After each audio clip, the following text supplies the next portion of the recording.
Hey guys, thank you for checking out the channel. My name is G and you're watching Keeping This Tech. Today's Tuesday, so we're talking cameras.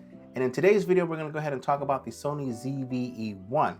In particular, we're gonna talk about the overheating issue or controversy, whatever you wanna call it, surrounding this camera. I gotta tell you, honestly, on paper, this camera is pretty incredible. To have the power and quality of the A7S III, FX3, and the autofocusing power of the A7R Mark V with all of the fun bells and whistle features of the ZV cameras, this seems too good to be true.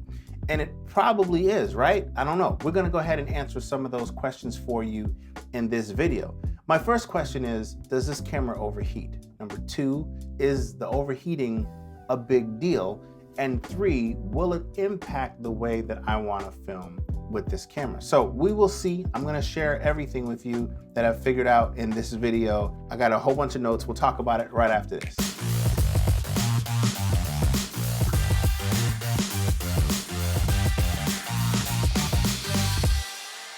So here it is, guys, the Sony ZV-E1. If you're like me, back in April of 2023, your YouTube feed was full of YouTube creators talking about this camera at Camera Camp.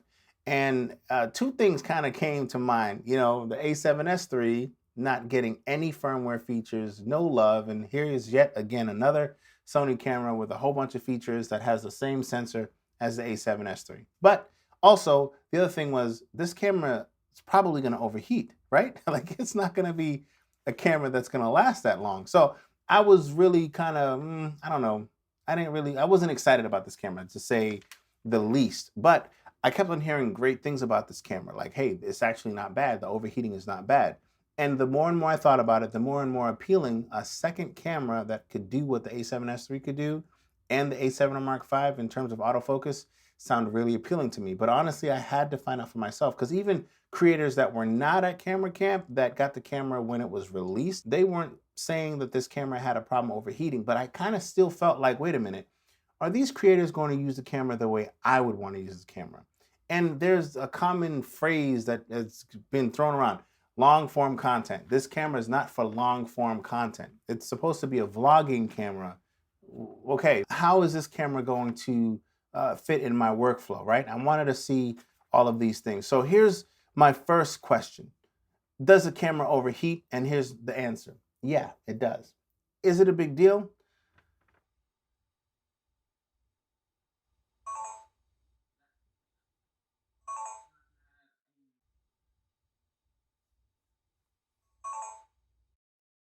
I'm gonna say yes. I mean, in my opinion, cameras shouldn't be overheating in 2023. I don't know. It's just me. Now, don't get me wrong. I fully appreciate that this camera is packing some power, right? We got the internals of the A7S III, the A7R Mark V for autofocus, and I got the cameras right here, which is why I'm looking over. So I completely get it. But this camera is packaged in a plastic camera body, which, I mean, that was a deliberate decision to put it in this camera body. And so why, right? I mean, I don't know if it would have cost more to make it in a better camera body, and if it would have ended up costing us another $200 for this camera to be better in heat management, I think a lot of us who have purchased this camera or who would want to purchase this camera would have happily spent the extra money knowing that, you know, our camera would be a little bit more reliable. I do think, though, that the bigger deal here is, will it impact your workflow or the way that you want to use this camera? And I guess I just want to say this as kind of like a baseline. Regardless of any alpha camera that you've had recently or that you could think of that you would want to purchase in comparison to this camera, you will get to an overheating threshold faster on this camera than you will on those other ones. That being said, one of the big things that people are saying about this camera in terms of its overheating is when you're using this camera for long form content. So what is long form content? Before I get into that, though, because I have a couple of ideas of what long form content would be, I want to say that the impact of workflow really comes down to you as an individual and how you're going to be wanting to use this camera or will be using this camera. So I can only answer that for myself, and I'll share that with you as well throughout this video. So here's the deal. Vloggers, this camera is for vloggers. I honestly don't know what that means anymore in 2023, right? If it's for content creators, then honestly, if you're creating content, that's a broad statement. And in terms of long form content, well, a thing that comes to mind is podcasts, right? A lot of people want to actually record their audio podcast now and make it a visual podcast. You know, a lot of times podcasts are not in super lit environments. There's no studio that's set up for them, where people are just sitting across the table just having a conversation. The emphasis in podcasts usually is the audio, not the visuals. And so having a camera that's really good in low light, I could see this fitting into a lot of people's workflow. But to be honest with you, if you're recording a podcast, you're probably recording it for 30 minutes to an hour. Could be even longer than that. And this camera is not going to be able to keep up, right? Another example of that would be if you're using it for a paid job where you'd want a locked off shot. Maybe I call them safety shots, you know, at a wedding or at a conference or something like that.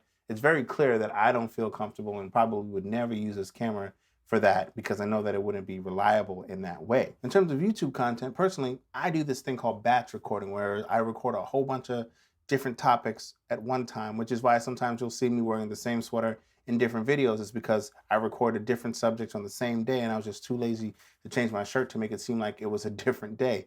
But either way, when I'm doing video like that, I'm filming anywhere from 20 minutes to about 40 minutes or so. And so I would consider that to be long form content. And this is probably where I feel like we might run into an issue with this camera. So before I share my findings, I just want to set up the scene here.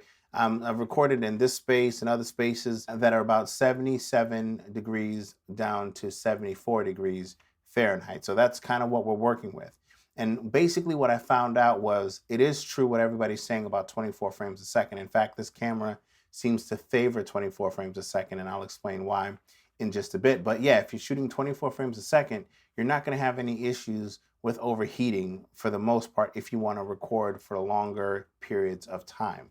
In fact, I found that I'm getting anywhere from 42 minutes up to an hour, and even sometimes until the battery dies or until the memory card fills up. I've ran several tests at 24 frames a second, and it's not giving me any issues there. Again, it varies, right? 40 minutes to an hour or until the card fills up. Now, if we're talking about 4K 30, those extra 6 frames a second make a big difference. In fact, I don't know what it is about 4K 30, but it overheats pretty quickly, in my opinion, right? It's going anywhere from 30 minutes to about 45 minutes or so, which is like, I don't know. I would think that 24 and 30 should be around the same, but no, it actually has a pretty big impact on the overheating of this camera. So the thing about me is that I've been shooting more in 4K 30 lately because most of my videos on YouTube are 4K 30. If I'm doing client work, it's 4K 30, and I'll shoot 24 frames a second if the project calls for it. But I like that, you know, that look. So anyway, that's what I'm running into. Again, that's a personal thing for me. Now, 4K 60 is where you're going to run into the shortest run times in terms of overheating and shutdown, right? You're going to get anywhere from about 20 minutes to 30 minutes. I got 35 minutes one time. All of these tests were from cold starts, right? New battery in there. If it was running before, it had been shut off for about 30 minutes to 40 minutes. So yeah, that's what you're looking at in terms of time frame. I found that 1080p 60 would overheat. One time I got it to go up to an hour and 20 minutes, but other times it'll overheat at like, 30 or 40 minutes. So that's weird. I'm not really sure what's going on there. HD 24 or 30, you're perfectly fine. If you wanted to film in a lower resolution, you're okay. I mean, my only thought about that is that, hey, this is a 4K camera. They're marketing it as a 4K camera, and it does 4K 60. So having to film in 1080p to get around the overheating is like, I don't know. I will say this. I'm not shooting long form content all the time. And especially in those 3 scenarios that I mentioned, I think the YouTube one will be the biggest impact for me. But it is what it is. If you want long form video recording, reliable long form video recording, you got to go A7S3, FX3, or any other Sony camera. The A7C is amazing. You can't get that camera to overheat. I'm scratching my head. I don't understand how 120 frames a second is going to work. How are they going to do that? That has to have like a time limit to it. Either that or they're going to tweak the algorithms and get it to be more power efficient. And maybe that'll help everything kind of scale up a little bit. And maybe the 120 will take the place of, the way that the 4K 60 is working. I don't know, that's probably wishful thinking, but 120, whew, I don't know. We're going to have to see how that's going to end up being.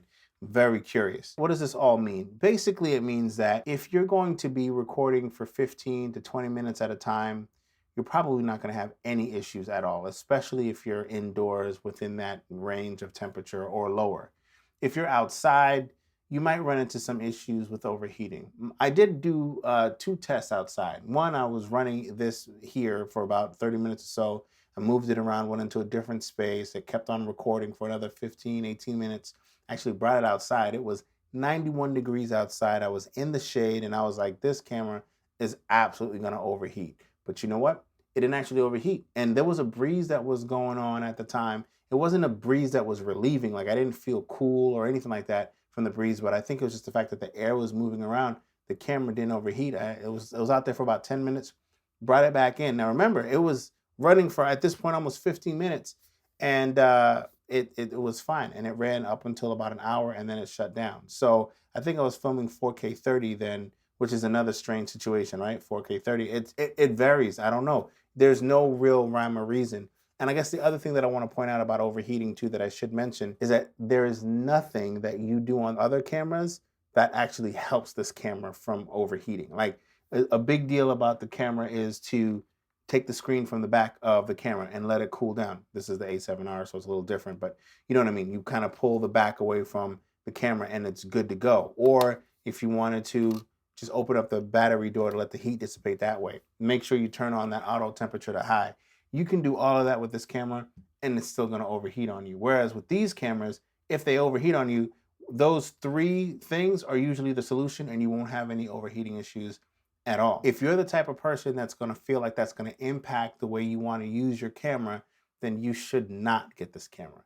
If you do, however, feel like that's okay, you're not gonna use it to those, I don't even wanna call them extreme measures because they're not really extreme, but you're not gonna use it that way, then you're gonna get an amazing camera because at the end of the day, this camera is probably the most feature-rich camera that Sony has out right now. Think about it, guys. The power of the A7S III, right? The quality, the low light capability of that camera with the autofocus is on the A7R Mark V. And I understand that the A7R Mark V is at a different price point, and a lot of people are looking at this because it seems to be more accessible, but that autofocus on this camera with all of the bells and whistles of the ZV-E cameras, I mean, damn, yo, that's a really good deal. Again, overheating is a big problem, but it's a big problem if it's going to impact the way that you use the camera. So here's how I feel about it. At the end of the day, cameras are tools, right? And you use tools, different tools for different reasons. Like you got an A7R, this is a photography tool, 61 megapixels. I'm not going to use my A7S III at a shoot where I'm going to be taking portraits and I'm going to be doing heavy editing. I have this camera for that purpose, and I'm not using this to film an indoor event at a conference in a conference room at a hotel. I'm bringing my A7S III, renting an FX3 if I need to film a wedding or something like that. We're going to be outdoors and it's going to be really, really hot because that has a fan. But when I'm shooting YouTube videos like this or talking about products and I want to do some other things, then this camera will do perfect at that. So I don't know, man. Hopefully this helps you guys out. You guys make your own decisions. 4K 24, if you're a 4K 24 shooter, you're good. 4K 30, proceed with caution. 4K 60, if you needed to go unlimitedly, you know, you're shooting a real estate video, big tour, get yourself an FX3 and you'll be good to go that way. Guys, thank you for checking out the video. Appreciate the support. Got links in the description if you're interested in anything I'm talking about today, and I'll check you guys out in the next one. Peace.